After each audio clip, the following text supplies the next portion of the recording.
It was, without doubt, the most complicated and controversial municipal reorganization in Ontario history. 20 years ago this month, the old cities of Toronto, North York, Scarborough, Etobicoke, York, and East York technically all disappeared as governing entities, replaced by the new so-called Megacity of Toronto. With 20 years of hindsight, let's explore whether the creation of the Megacity has made our provincial capital more or less governable, better able to deliver services, or an improvement on what preceded it.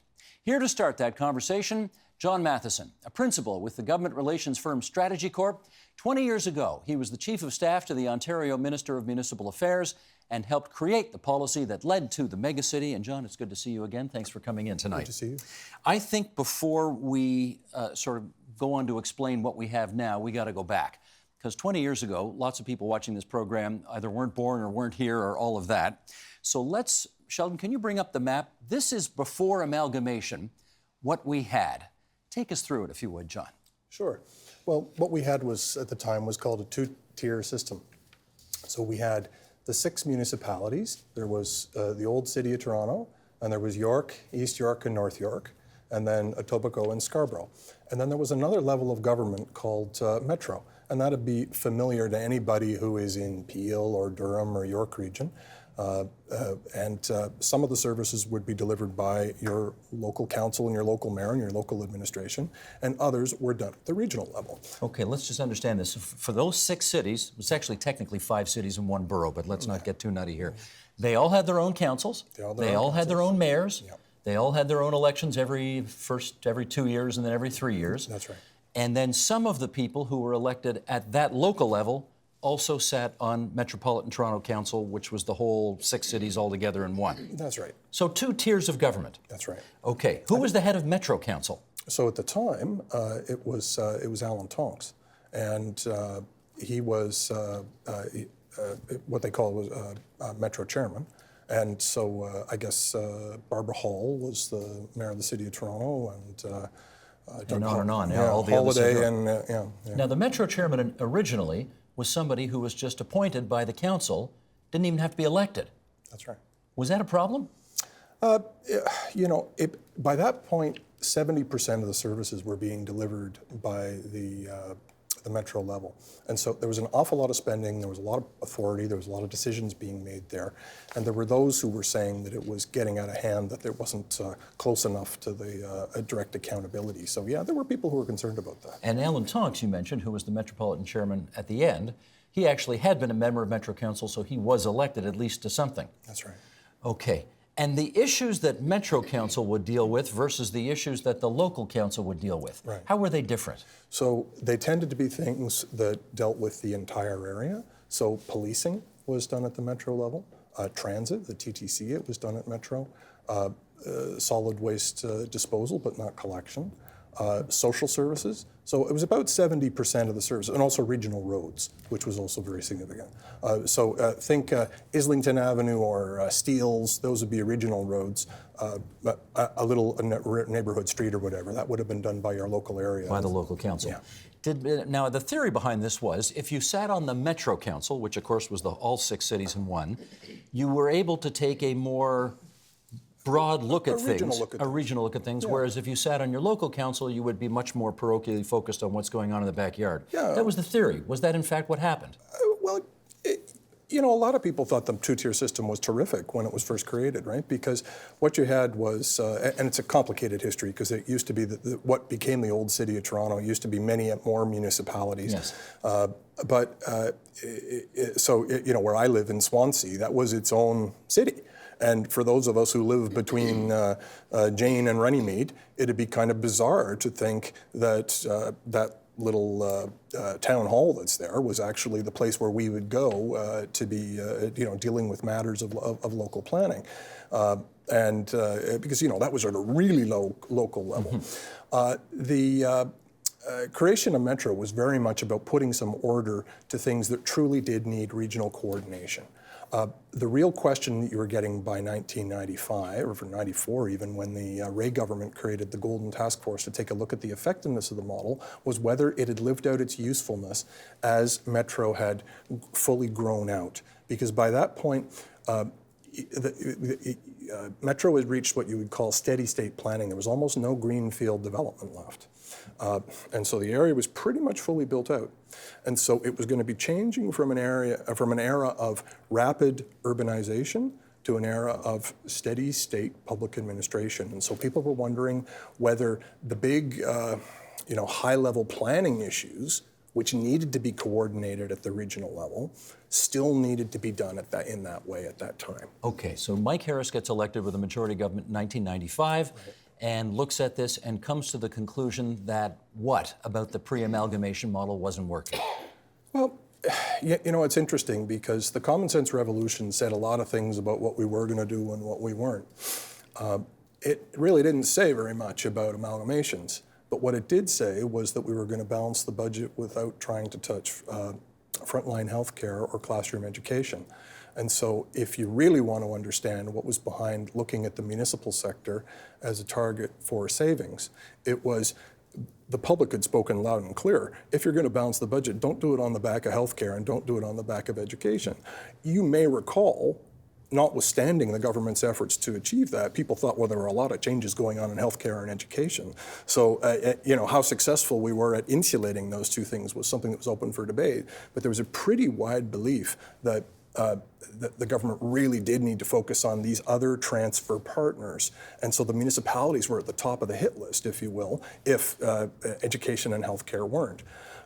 The structural questions, some viewed it as being a wrong turn. But we inherited the Golden Task Force. Bob Rae, the NDP premier, who was there before us, had appointed the Golden Task Force and given them a wide open mandate to take a look at why the city of Toronto was so slow to recover from the Great Recession that we were in. And so, interestingly enough, it wasn't us who said this needs to be taken a look at. This was something that we inherited. Well, you inherited whatever the problem was. You didn't inherit the solution. That was your idea. Oh, no, for sure. But what I mean is, even taking a look at it, some said it came out of nowhere, that we actually stirred it up, which I always thought was an odd read. The other fascinating thing was, and again, the Rae government had also taken a look at trying to sort out through their disentanglement process, if it was possible to be more efficient as to which level of government was delivering services. And Harris always really admired that. He said, frankly, from a nonpartisan perspective, he actually thought there was a lot of sense in that. And that's what led him to consider the who does what process. So if you think about it, it wasn't really hey, let's get up in the morning and think about restructuring government from a structure point of view. It was, how can we reduce the overall cost of the municipal sector? First, by taking a look at who delivers services. Secondly, by looking at governance structures. And then thirdly, by addressing a problem that had been totally causing chaos for 40 years, which was the out-of-date property tax system. So it was part of a comprehensive review of a whole lot of things that were widely considered rundown and broken. And that's where we were when the Golden Task Force reported, and the conclusion wound up becoming, okay, we need to make some change. Okay, let's bring up that map that we had on before then, Sheldon, if you would. There's the pre-amalgamation Toronto, 20 years ago. And then after the Harris government passed the new so-called megacity of Toronto, that's what it turned into. All of those old boundaries sort of disappeared, and we had one, rather than a two-tier council, a one single 45-person council as we have today, the mayor, and 22 wards, 2 councillors per, so 45 altogether. And those were designed to mimic the federal wards at the time. Right. Which was considered to be a transparency move as well, to get around any suggestion of gerrymandering or that sort of thing. What advantage do you think the new system has over the old system? Well, Premier Harris often told the story that he had, shortly after being elected, gone to Japan on a trade mission. And he told the story in a charming kind of way. And he said, I was feeling pretty good about myself. I was Premier of Ontario. And I got there, and all anybody could ask me in Tokyo was, Ontario, is that somewhere near Toronto? And as a fellow from North Bay, he got a bit of a lesson, I guess, in what people like Richard Florida or Thomas Cruikshank would be talking about when they say the global building blocks of the economy are cities. And so part of what Harris had in mind was trying to come up with a city that was big enough to be one of these building blocks. And there's no doubt that Cruchain influenced him. But there was also this notion that you'd try and have some savings. Of course, the big challenge as to whether the savings could ever be achieved or not was it's one thing to do an amalgamation, it's another thing to not be around to implement it. And so, the old adage, if you love something, set it free. Well, Mr. Sewell might disagree whether we loved it or not, but we undoubtedly set it free. And then how it made its own choices over the next few years kind of was up to them. Well, let's continue our discussion, shall we? We are going to continue on this 20th anniversary of the creation of the megacity by welcoming, as you just mentioned, John Sewell, the 58th mayor of the old city of Toronto, and Janet Ecker, former PC cabinet minister.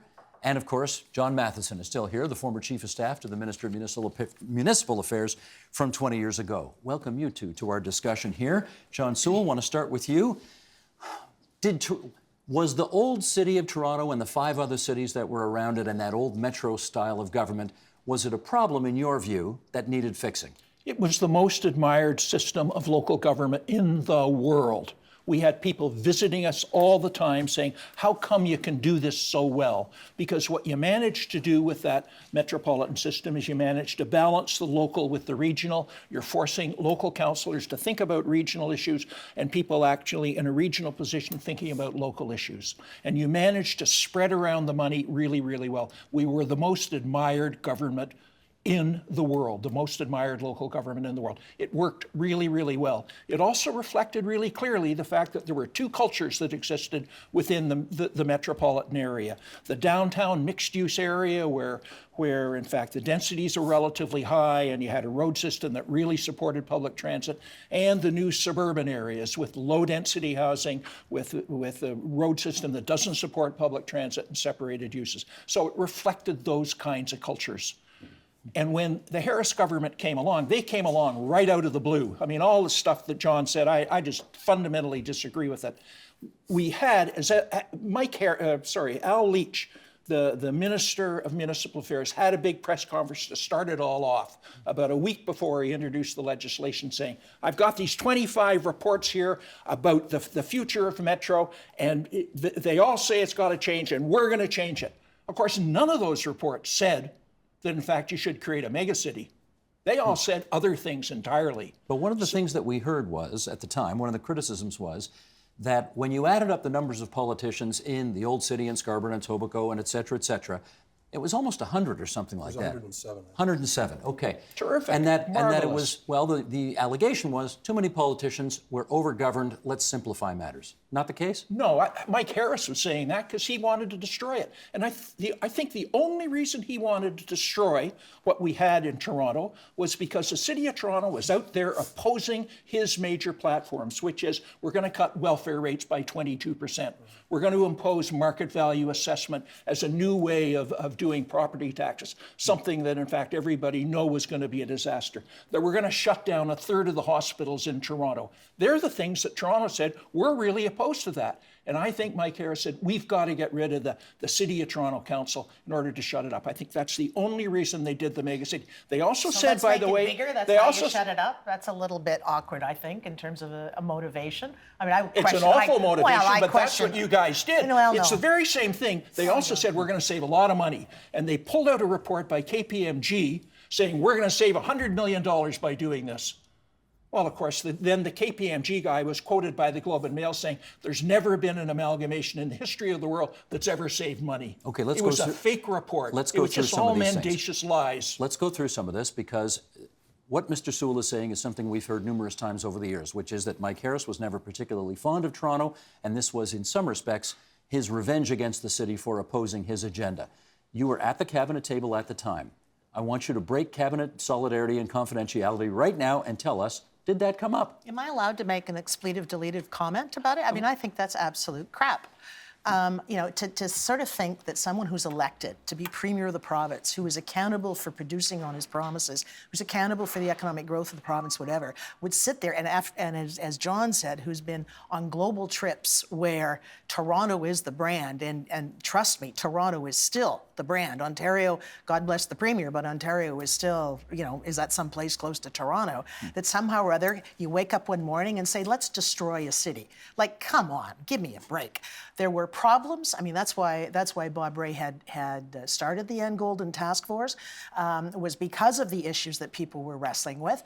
Doing an amalgamation, I think, was the right policy. You can argue, there's lots of room for debate about how and whatever. But, Steve, the proof to me is in the pudding.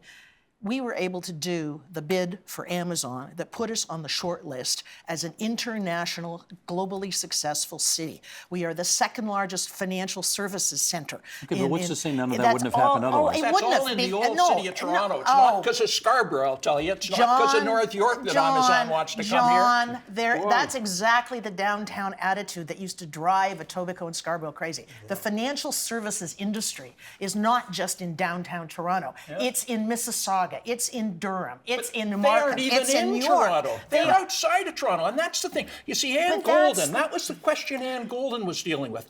How do you deal with this complicated urban area when there's areas outside of Metro Toronto, Durham, Mississauga, and York region that in fact are related to it? That was what she was concentrating on. She wasn't saying you got to amalgamate the 6 within Metro Toronto. She was trying to say, how do you incorporate all that? How do you fit that together? And the megacity idea never did that. It was never intended to do that, never did do that. You'll acknowledge that. That was not a recommendation from Ann Golden. No, but there were a lot of issues, and as John said, there were many, many reports and much discussion about the issues that the whole city region was wrestling with. And frankly, in all the years I was involved, both as an elected official and before that in the public policy process, I have never once had a voter come up to me and say, you know what, the solution to our problems are more politicians. And you had a system that needed reform. You had a system that, for example, and again, people forget this, was looking at how we can more effectively and efficiently deliver services. We had 2 levels of government. We had the municipal level, we had the provincial level, delivering welfare. So you got people getting caught in between. So let's look at better ways to structure the governance. Let's look at better ways to deliver the services so that people do get better quality government. And that was the goal. The way they decided they were going to do it is download all the costs onto the city.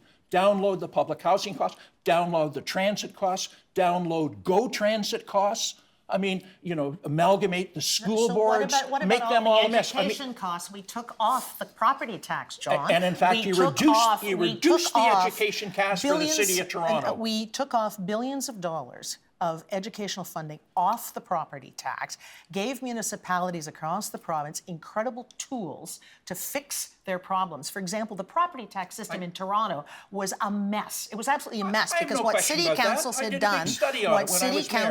done, We actually fixed it. Well, we fixed it, yeah. Oh, fixed it, my foot. What you did is you really changed it around, so you imposed a lot of heavier costs on the downtown area and removed it for the suburbs. It's why you've got so much support from the megacity, from the suburban politicians, because financially they've really won. Their property taxes for residential are much lower than they are in the downtown. But you know why? Because Toronto was protecting the residential and putting it on the back of business. That's how they were handling the politics. And I get the politics of that. But what was happening was Toronto was losing thousands of jobs and businesses a year. And they did their own study. It wasn't the province that said that. Mayor Miller, one of the reasons Miller adopted the tools that we had given in terms of trying to fix the property tax base was they were losing business. So what he started the process to try and get the residential taxes, the business taxes proportionately appropriate. The regions out there, Durham, Peel, all of those, they'd already done that. They weren't doing that. Let me jump in because I want to raise another issue here. And that is one of the reasons that some people like the previous system, the metropolitan form of government, where there were the 6 cities within what is today the megacity, is that call it what you want, the priorities, the way of life, etc., in the old city of Toronto is different from the way of life in the inner suburbs, Etobicoke, North York, and Scarborough. And the city of Toronto needed, for example, as John Sewell was in the late 1970s, needed its own mayor and its own council to protect what makes the old city of Toronto distinctive from the inner suburbs, which people would argue is harder to do today in a megacity council where there's just 45 of everybody. What does the record tell us about those issues? You know, I think there'd be different views from different people, but I, personally, as somebody who was born between Etobicoke Creek and the Humber, I've always been kind of offended by the idea that there was one city for Toronto and then another city for everybody else. And in my opinion, a lot of the advantage of the governance since the amalgamation has been the degree to which Toronto, a lot of Toronto's values have been moved out. Into the improvements in the urban form in places like Etobicoke and in Scarborough. Hang on, John. Let me give you another example. I mean, in the denser inner city of the old city of Toronto, obviously there would be more of a priority on things like improved public transit, whereas in places like Scarborough and Etobicoke, I'm not saying they don't care about public transit, but there's a lot more people who are driving to work in those places, and they would care more about roads. That was the prototypical debate that happened over the years. Yeah, but it was kind of a sterile debate because, I guess one of my biggest gripes with is the time frame that this gets considered over. Because, I don't think you think about a city over a 4-year period or an 8-year period or a 10-year period. I mean, you're in the medium, if you think of the medium term as being 20 years or 40 years for a city like this, whatever, heaven knows what's going to happen with driverless vehicles and that kind of thing. But transit is actually the way we are all going to wind up going, and it's a very 1993 kind of conversation to talk about war on the car, in my opinion. Mm-hmm. I appreciate that some people from Etobicoke wouldn't agree with me on that, right? But I never bought into that. I think what's significant about the whole amalgamation debate is just how much more rich it is than the sort of sterile Toronto versus Etobicoke kind of debate. I'm here, John Sewell. The first thing I'd say is that we asked people what they thought about it at the time. We had referendum in all of the 6 municipalities. The vote against the megacity, 76.8%. You're never going to find a referendum like that. That was a sham referendum. It was not a sham referendum. We had a higher voter turnout than in any municipal election in the last 50 years. For that thing. It was not a sham. And when you people for your minister to say, oh, by the way, there's a silent majority that's in favor, it just shocking. It's mendacious. It was really disgusting. That's why we got reelected with a bigger majority. I don't care whether you got reelected. You didn't get reelected in Toronto. People hated you, seats. and they still do, and I still think they hate it. Let me give the other example about the culture difference. John doesn't want to buy into the car transit culture difference, but the big one to me was the fact that the city of Toronto had thought since about 1905 that public recreation for kids was a public good. It really did kids good, and therefore in the city of Toronto it was always free. We offered amazing recreation programs for free for kids. In schools as well. We had an arrangement with the school. We'd run them for free. The Harris government comes in, puts in the megacity in place, and 2 things happen. One, the municipalities like Scarborough and Etobicoke, free recreation for kids, it's wrong. And they immediately impose charges on recreation for kids, making it very, very difficult for low-income kids to do it. And then the Harris government then says to the school board, you can't rent your property for free. We're going to have to charge you. So all the programs in schools got killed. I mean, they were really out there to cause trouble. And that's exactly what happened. This whole attitude that somehow or other, everybody who was in the city of Toronto, downtown, the core of the city and running the city of Toronto, were somehow enlightened, wonderful, leaders of the world. I think he said that. He didn't say that. Well, listen, the fact that somehow or other, people in Scarborough, don't care about kids and all of that. I mean, that was the kind of attitude that hampered things getting done within that city, between Etobicoke and Scarborough. I mean, you're still seeing some of that impact in votes today, like on the subway out in, the Scarborough subway, that antipathy that the Scarborough and Etobicoke areas had for downtown Toronto. So, I mean, to say that it was all one big happy family and that Toronto was this little haven of enlightened folks, I don't think was true. And when you look at what's happening with cities around the world, with respect, I don't think anybody has said that. The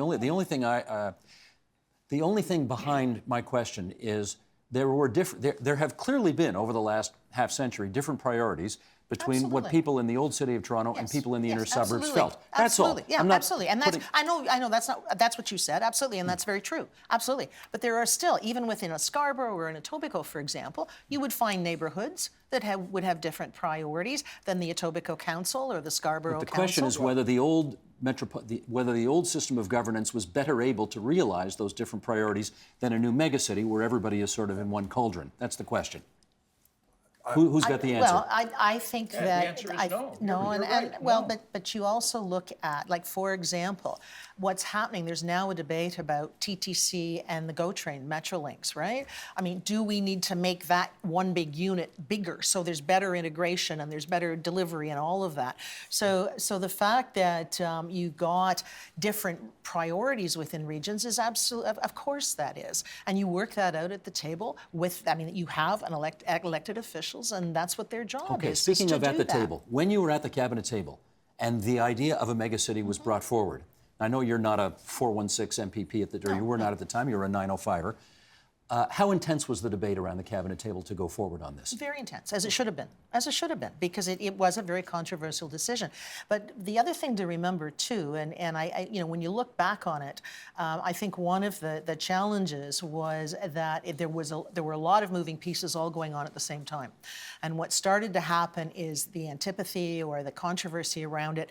Everything got all mixed up together, whether you were changing the property tax system, whether you were changing how we were delivering social services, funding education. You guys had an agenda of bringing it in all in 1 week. Remember, they had a mega weekend, and they brought in a bill every day for 5 days to order to download costs. Yes, we did. It wasn't any confusion. You guys knew exactly what you were doing. And it was wrong. Well, actually, as a government, thank you. Yes, we did know what we were doing. Yeah, it was awful. But one of the problems that has happened over the years, and certainly one of the things that our group had seen and our party had seen, was too many times a government would come in to try and do major reform, and you would just get mired in the molasses that government can be. So what we were trying to do was make sure that reforms were completed, that they were done, that we were able to move forward on all of let me this. try So the this. way they Let me did try- that, by moving very, very quickly and not allowing really good debate before any cabinet. So when they brought in the that's not true. legislation, That's hold not on a true, second. John. When they That's brought not in the true. legislation, two things happened.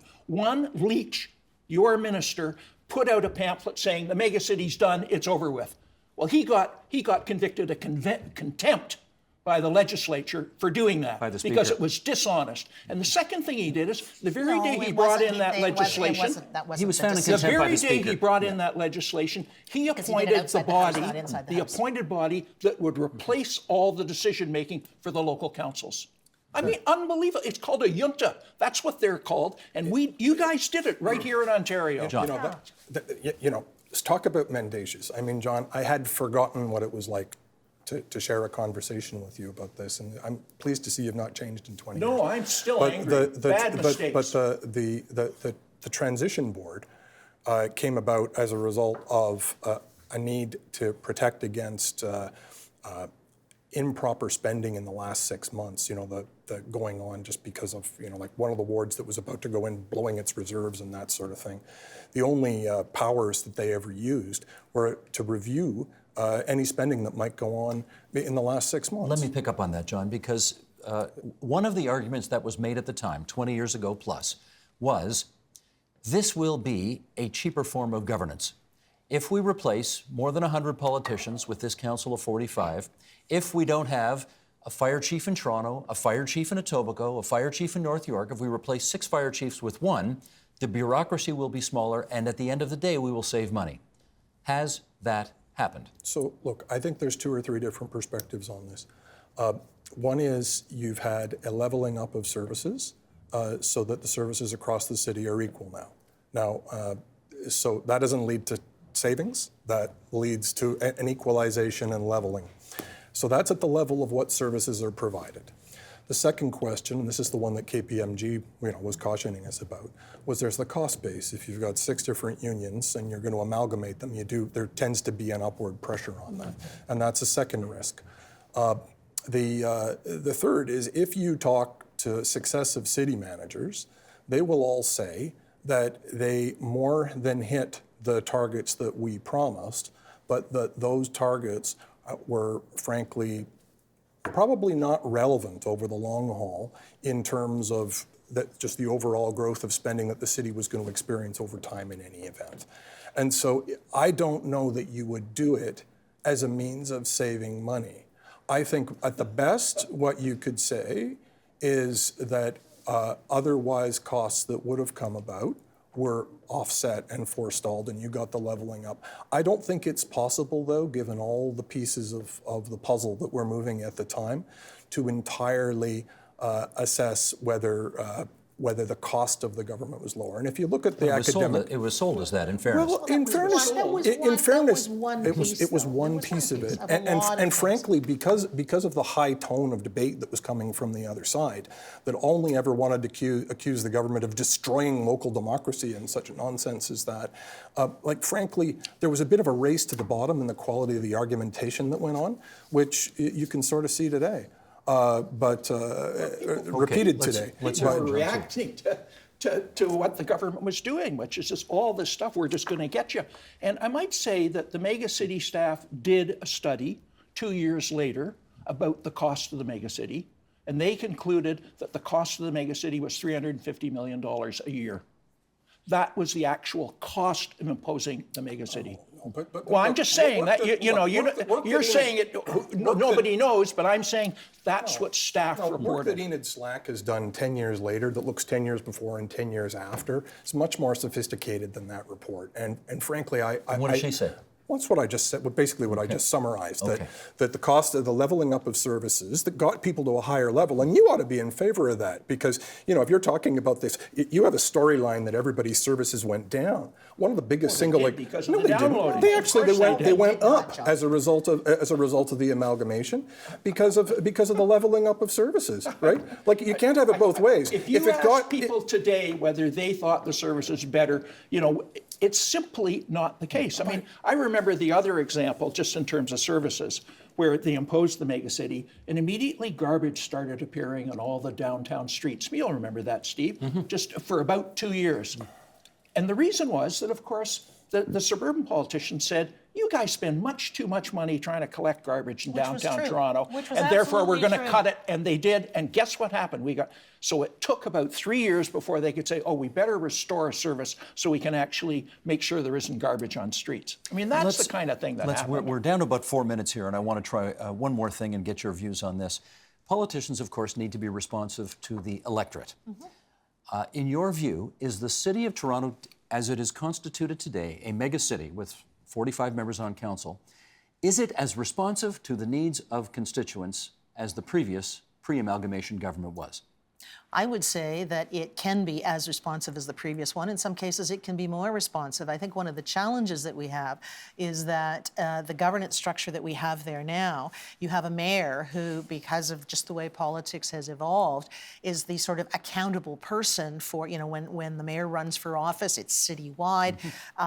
Mayors are expected to have a citywide agenda, but the mayor's ability to actually implement that agenda is very challenged when you have 44 councillors and no, so it becomes a game of brokering. And he or she is just one vote. That's right, one vote. One out of 45. That's right. So that is, I think, one challenge that the amalgamated city faces, and there's a big debate about how one resolves that, but that is a challenge. I mean, John Sewell, let me get your take on this. In the old days, you said that those who sat on the upper tier, the Metropolitan Toronto Council, because of that, we're able to take a more regional view of things.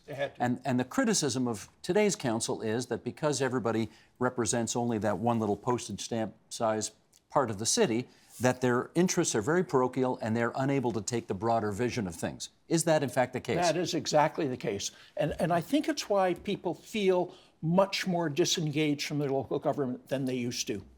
when people are just, well, what do you do about the council? And I think that's a big, big problem. I also think that cultural difference reveals itself in every vote, where the people from the former city of Toronto vote one way and the rest of the council votes the other way. And that's a second problem that relates to that.